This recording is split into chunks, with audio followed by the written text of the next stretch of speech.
Bismillahirrahmanirrahim. Assalamualaikum warahmatullahi wabarakatuh. Baik, hari ini hari Selasa bersamaan dengan 6 Julai 2021. Kita akan sambung pelajaran jenayat darjah 6 kita, iaitu masih lagi dalam pelajaran 3, pemberontak ataupun al-bughah. Jadi hari ini habislah insya-Allah pelajaran 3 kita. Okey, jom kita lihat 3.5 syarat memerangi pemberontak. Okey, 1. Okey, saya akan bacakan, kamu lihat.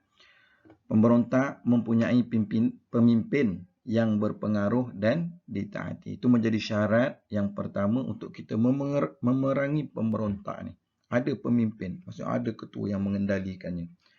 Kemudian pemimpin yang dapat mengatur dan mentadbir, merancang dan menyusun strategi bagi melaksanakan penentangan dan pemberontakan. Jadi ini jelas menunjukkan bahawa pemberontakan yang dijalankan ataupun yang dilakukan merupakan pemberontakan terancang.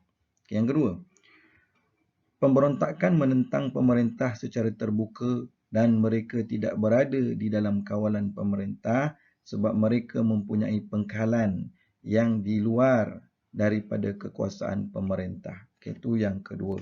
Maksudnya ialah golongan pemberontak ini dia ada satu pengkalan ataupun markas yang mana mereka dapat merancang bagaimanakah strategi untuk menjatuhkan kerajaan.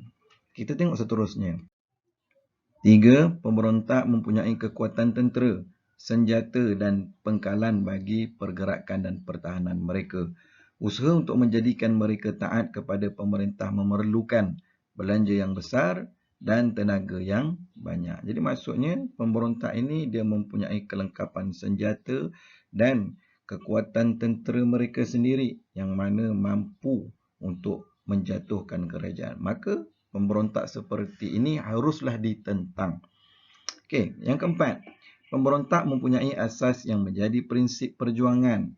Perjuangan mereka sendiri sekalipun asas ini salah, seperti asas yang dipegang oleh Al-Khawarij dan Al-Khururiyah yang melakukan pemberontakan terhadap Sayyidina Ali radhiyallahu anhu. Okey, ini dalam kisah para sahabat di mana Sayyidina Ali ni sewaktu dia memerintah, dia menjadi khalifah, ianya ditentang oleh puak Al-Khawarij dan juga Al-Khururiyah. Mereka ini cuba untuk menggulingkan kerajaan yang dipimpin oleh Sayyidina Ali radhiyallahu anhu, dan pada waktu itu kerajaan Sayyidina Ali ni tumbang. Bila jatuhnya Sayyidina Ali radhiyallahu anhu sebagai khalifah ni, jatuh tumbang kerajaannya, maka tamatlah pemerintahan zaman Khulafa Ar-Rashidin. Kejap ada panggilan call pula. Okey, baik, kita sambung. Ada panggilan pula. Saya pun tak tahu saya pada siapa. Saya angkat, dia pun tak jawab. Tak apa, kita pedulikan yang tu. Kita sambung balik pelajaran kita.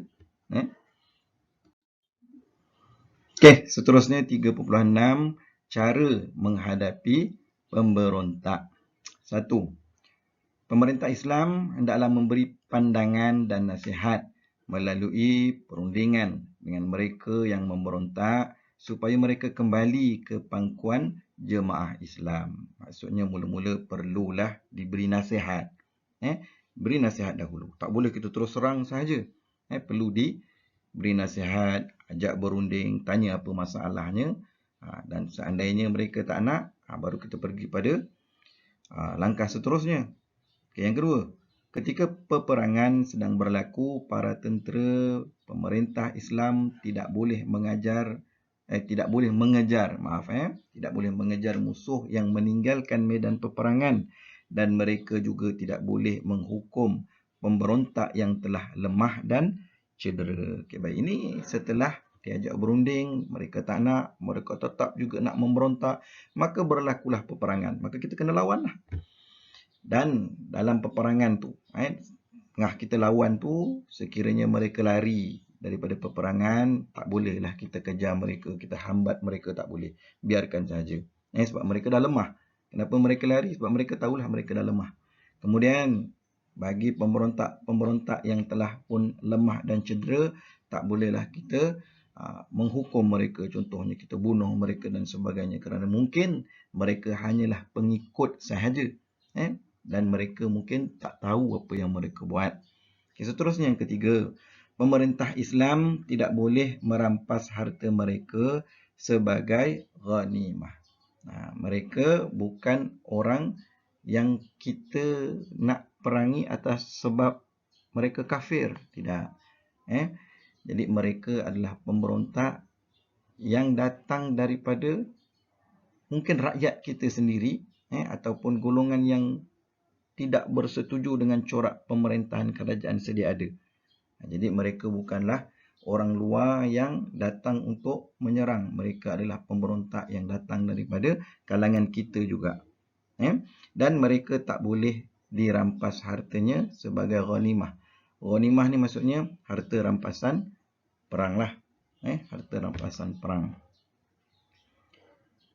Okay, baik, seterusnya 37 permasalahan berkaitan pemberontak.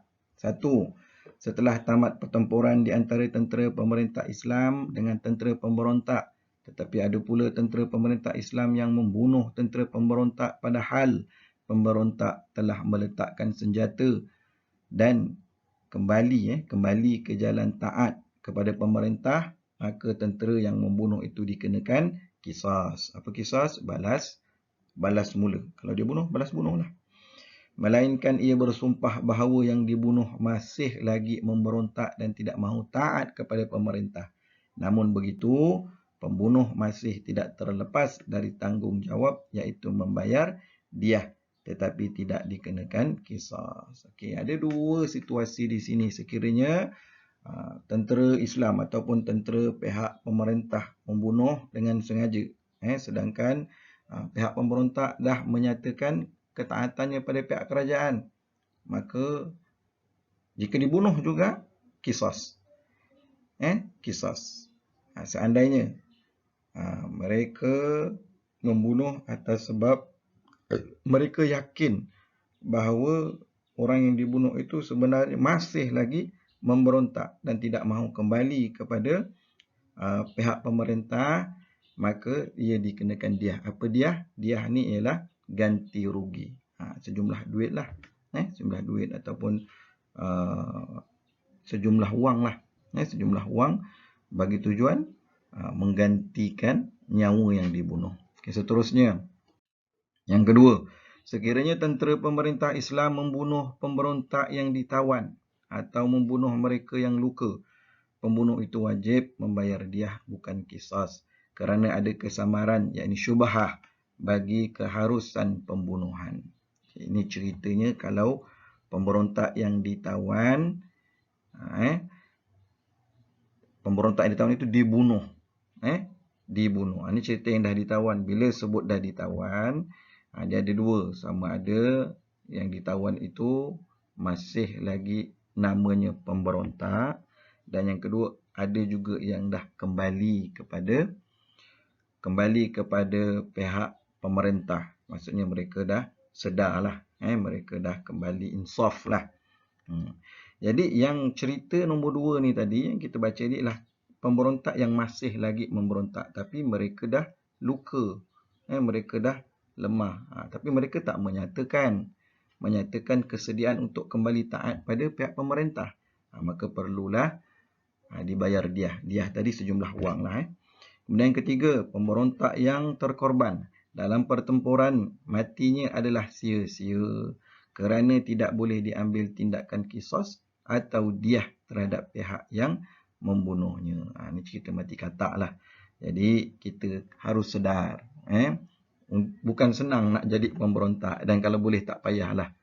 Tak perlu ada istilah pemberontak, kecuali memang sudah jelas berlaku penyelewengan di pihak pemerintah ataupun sudah berlaku pelbagai perkara-perkara yang telah melanggar syariat di pihak pemerintah. Mungkin pada waktu tu kita boleh, tapi maksud namanya mungkin jihad.